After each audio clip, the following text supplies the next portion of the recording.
Welcome to Why Knowledge Matters.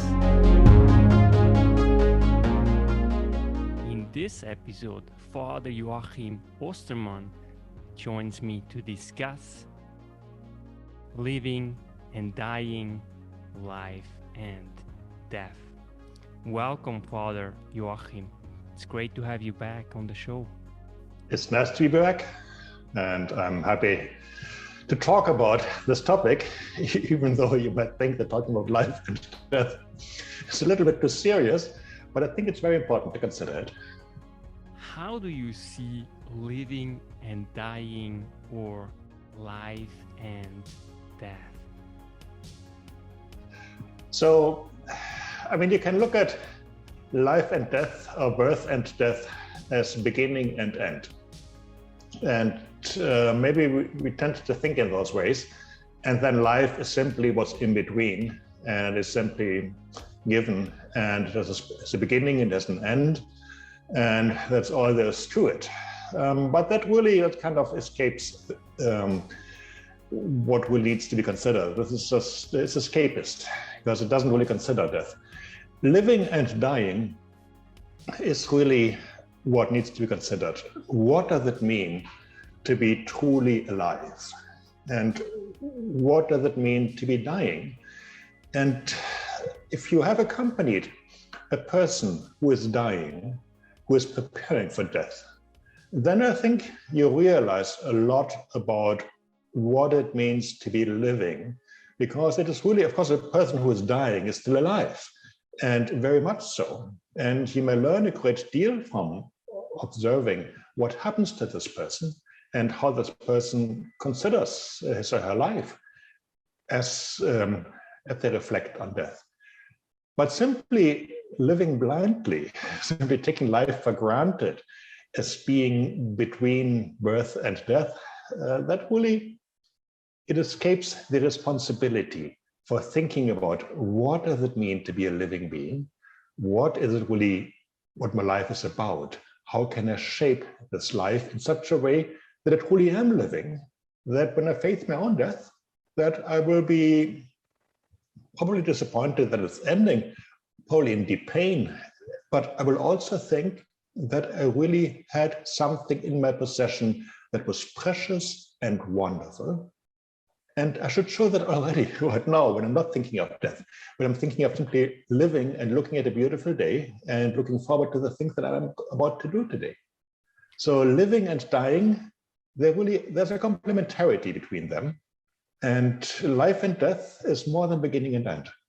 Why do we struggle so much in today's world when it comes to death and especially dying? I think it's the question of responsibility, and the question of responsibility, not just to others, we have that, but we also have a responsibility to ourselves. And I think that maybe a real challenge today is to really take this responsibility for oneself fully seriously, and to truly believe that my responsibility for myself is important. And not just in the sense of my happiness, my well-being, being able to do as I please, but my responsibility of leading my life in such a way that the person who I am meant to be truly comes alive, truly becomes present in the world for the benefit of others. Our life is always meant to be shared. But if I truly understand my responsibility for myself as a responsibility that will benefit others, then I truly take responsibility for my life. But I can't take out the part of taking responsibility for my life. So if we live in awareness of death, then we realize our life is finite, it is a gift, it is given to us, and we have a responsibility to the origin of this gift, to God in my tradition, to the Creator. But to truly acknowledge the reality of death, let's take responsibility for our lives. But responsibility assumes we are responsible to someone. The responsibility has somebody to whom I'm answerable. And I can't be answerable to myself. That's circular. So to truly take responsibility for one's life also requires acknowledging that I have to give an account of my life. And that really is the spiritual dimension of really understanding death as more than simply the end of my life. It means acknowledging responsibility. And that, I think, today is a bit of a challenge, maybe more so than in past ages, because we have lost the art of truly reflecting on our spiritual, religious heritage. Does it also have to do anything with the fact that it is finite life, therefore we also appreciate possibly more the moments and cherish the things in life that we ought to cherish? So in other Possibly. words, do you think it also is a lot of psychology, behind it, when we just look at simply in a pragmatic way at life, that we actually really truly indulge in it and know, by knowing that we at some point we will die, that we can embrace it also accordingly? Yeah, but that has the danger of becoming hedonistic. So in that sense, there's a danger of saying, I want to have as much joy as possible, as much fun as possible, because it's finite. So let's at least maximize what I get out of it. And that doesn't quite work. So some lives are short, some lives are long, some lives are very difficult. Most people's lives are much harder than my life, if you look at the global context. So the hedonistic attempt to maximize one's own pleasure in the face of death, that lacks a full understanding of the responsibility of life. So the advantage of thinking of life and death is it's absolute. It's not more or less. It is kind of one or the other. And truly living in awareness of death, I see that as asking more than a quantitative maximization of the parameter called pleasure. It is simply having a life that is good. And I can't quantify goodness. And having a life that I truly believe, when it's full, that it's beautiful, that it is proper, and that to the creator of my life, it looks like the real thing. So that's not, it's when it's good to seek joy in life. In that sense, of course, seeking out joyful, meaningful moments in life is important. That's not wrong. But the important thing is lead life in such a way that the whole product in the face of death is beautiful. To yourself, to God, to your friends, to your family, that sense of a comprehensive view of life. And if we look at just pleasurable moments, then we lose sight of the big picture. And living in awareness of death means remember the big picture, not just the moments, but the big picture painted by those moments. Why do we struggle so much with the fact and the knowledge of death? Well, we live in a secular age. We live in a secular age in which religion that used to accompany every moment of every person's day in the Western world is no longer part of it. We live in a world that is very much formed by the scientific culture, by measuring, by quantifying, by adding up things to the most effect. And I think that lets us lose sight of the importance of life as a complete big picture that we have to paint in such a way that is the most beautiful. So completing the masterwork of our lives is something that gets all too easily forgotten.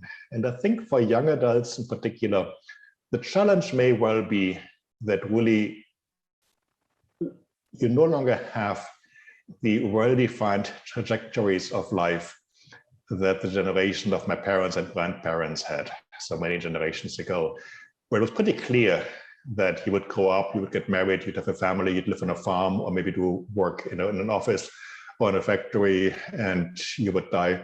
And your life would be very much pretty much the same by and large, like your parents, your grandparents, and your children and grandchildren. This continuity of life over generations has been lost.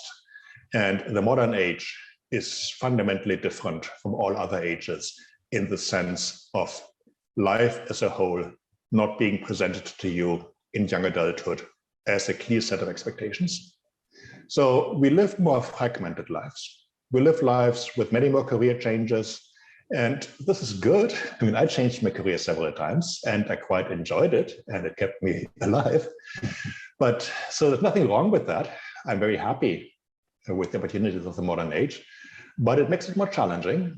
And you have to be more aware that all these differences that you introduce in your life by career changes and such, or finding a partner, getting married, starting a family, all the decisions you make there, you're not responsible for them yourself.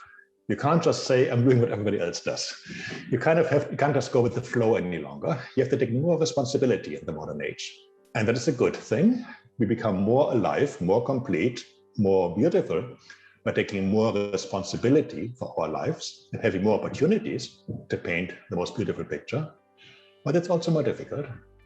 So that's, I think, the challenge today. And we like to avoid death because it simply means we don't have to look back at our own lives. We can keep going from decision to decision without seeing there's a big picture we are painting, and we better paint it well because this is our chance, our one chance to do it right. Can and should we live in the awareness of death? Yes, that's an old religious tradition. And the statue here from one of my Franciscan brothers is a friar contemplating death by looking at the skull of a dead person. And the contemplation of death is simply a reminder that we are meant to find God in our lives. And of course, not everybody will be able to embrace the Christian faith that is clearly the faith that I have come to believe in. We know that people struggle with faith, and we all do that. And even people of deep religious conviction will at times doubt their faith and fear that their life is meaningless. That can't be avoided. Doubts are a fact of life. But the reality of death pulls you out of simple doubting. The reality of death is also the reality of your own life. The moment we think about death, you realize you're not just an animal, because animals don't think about death. Animals think about survival out of instinct, but they do not know that one day they will no longer be. A human person knows that one day he will no longer be alive. And bringing this thought to attention also draws attention to the special dignity of human personhood, of human being. And there's a lot of hope to be found in it. So thinking about death and living in awareness of death is not morbid. It's not anti-life. It is the opposite. It really means recognizing life for what it is. And in moments of despair, when I feel even wanting no longer to be alive, I realize in contemplating that how precious life is. So it actually turns around. So yeah, it makes life better, and it makes it easier to make good decisions in life when you know that one day you will no longer be alive and you will no longer be making decisions about how to live. That's really interesting. And we also know from scientific studies that people who have faith, in one way or another, have a much easier time to actually let go and also die and go through the process of dying. Yes. Now, I just want to quickly touch on something what you said, and you said like it's about also the meaning, which is really important. And it really reminds me of a personal experience I had when my last grandmother basically died. And given the fact that she was dying, and given the fact that I could actually mourn by crying basically for almost hours over her, when she was lying dead, basically in bed, it was not just obviously the most painful experience in my life. But to this day, it was also the most important experience in my life. And this happened not very long time ago, but it really showed me what really life all is about.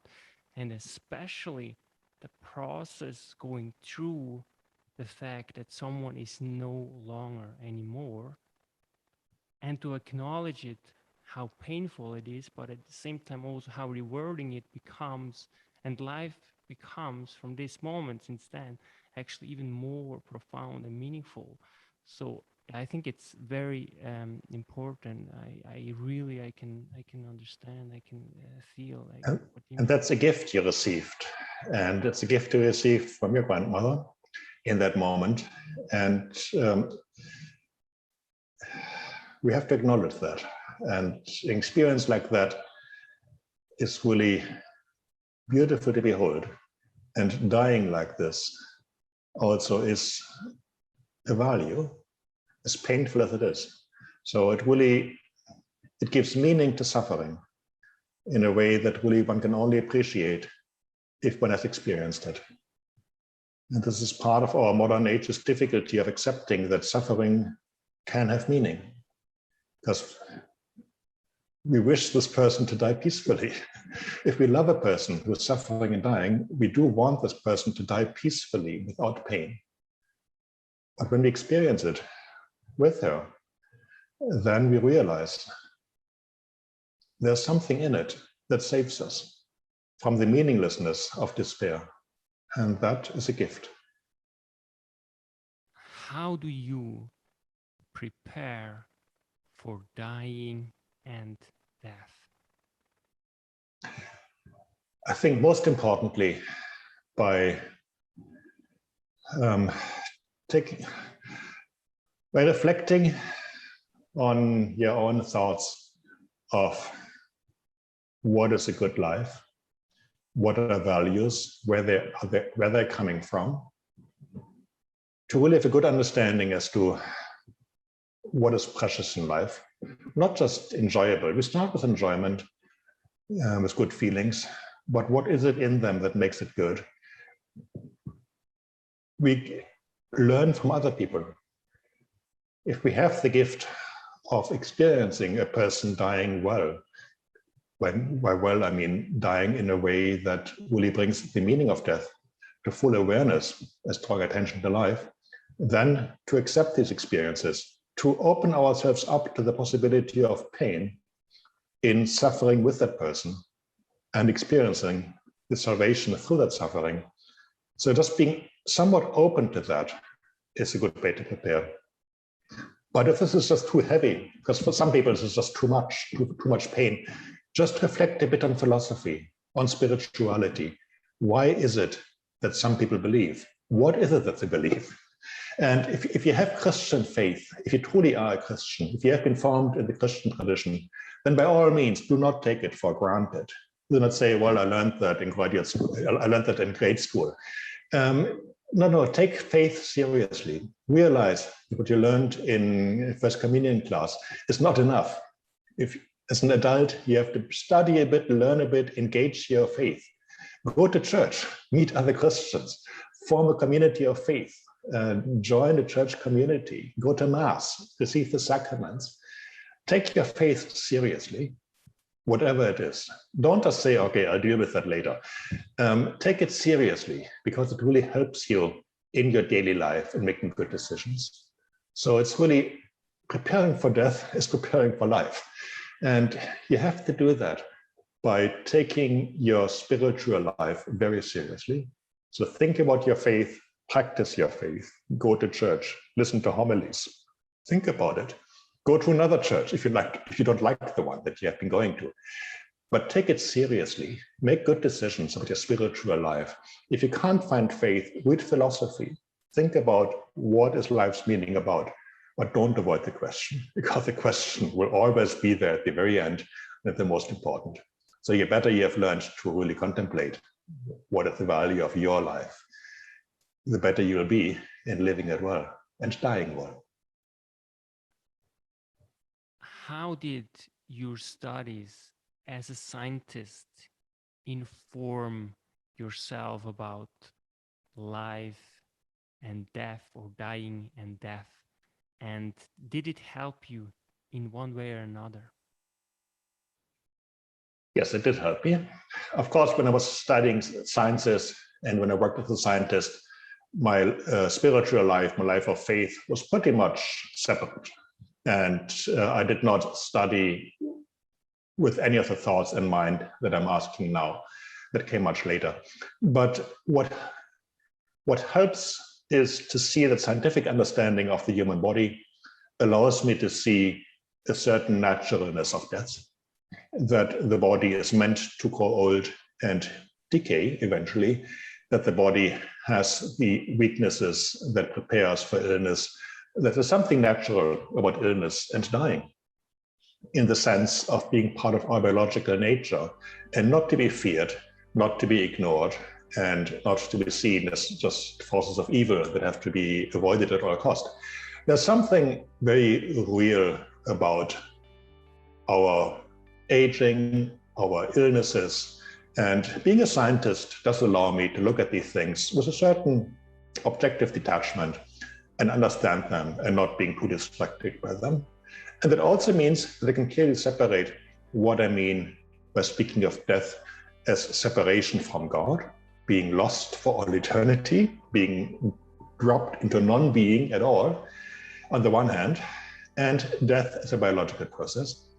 So when I speak of dying, I really don't just mean the end of metabolism or something like that. What I mean by dying in the strongest sense possible is separation from God, and the sense that my life ends as if, and then I am as if I had never been.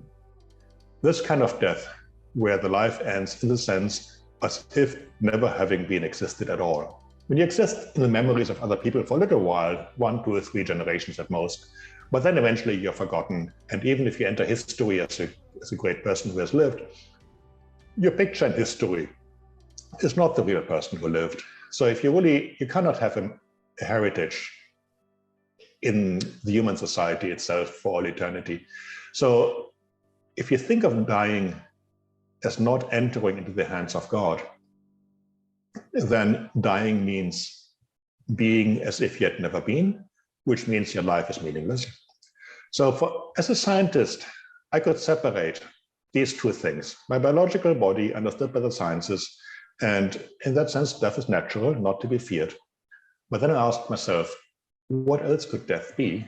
And what else could life be? And when I realized it's really about closeness to God, separation from God, I realized that life understood as a scientist, it's one thing, but life understood as an adopted child of God, like we believe in the Christian tradition, that's entirely different. Because now my life becomes very much more meaningful. And what I learn as a scientist about human life can be applied in meaningful ways. That's much nicer. If you'd only do science in order to know stuff, that's boring.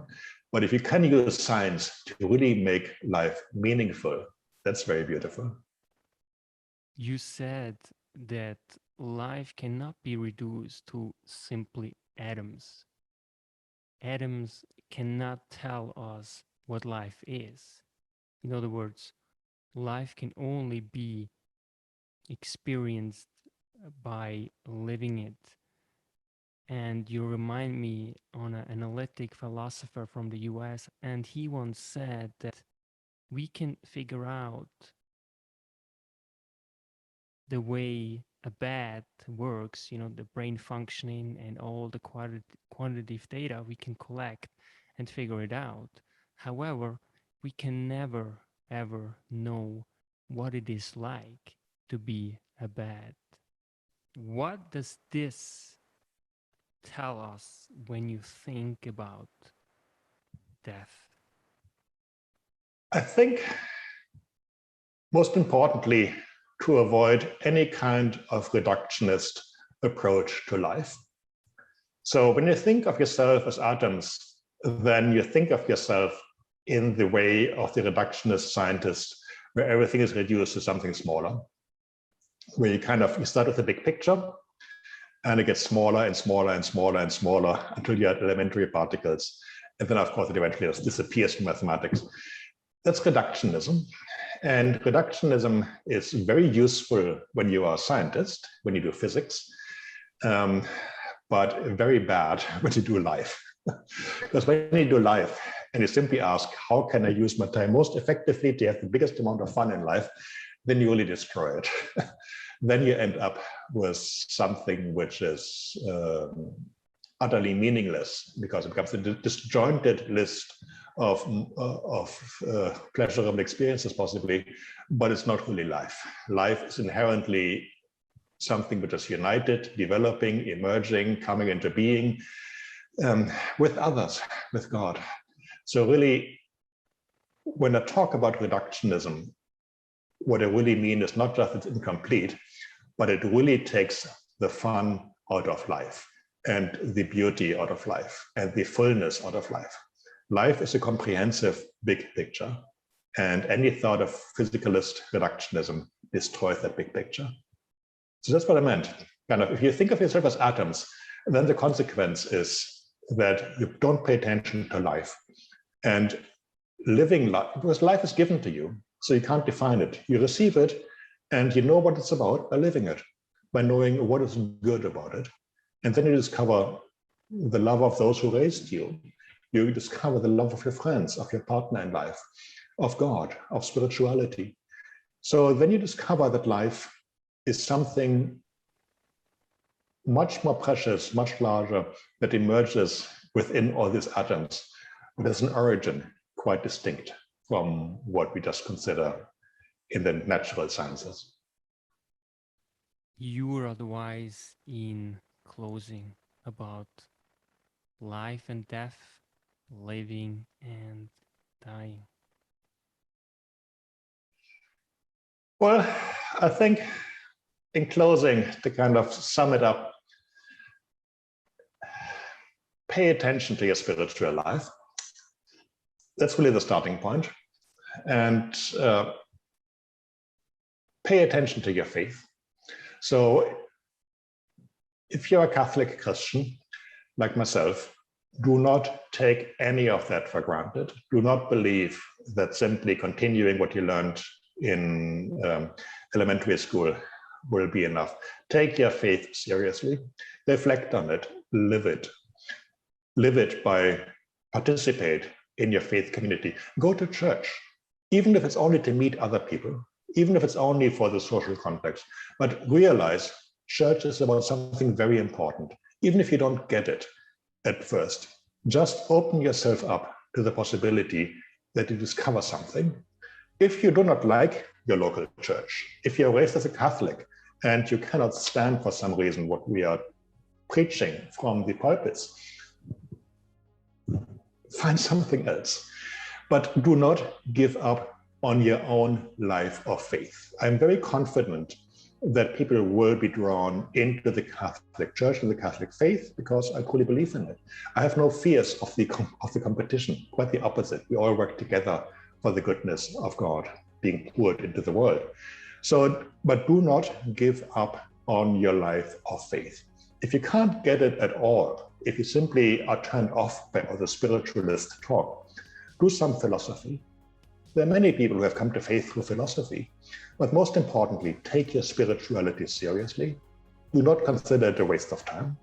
So that's my closing advice, really. Take your faith seriously and take your spirituality seriously, and know the questions we are asking are important because they lead to the good life. And what else do we want in life? We want to live well. And to do that, we have to live in awareness of death. Father Joachim Ostermann, it's always a pleasure to have you on the show. Thank you so much. Thank you very much. It was a pleasure to be here. Until next time. Father Joachim Ostermann.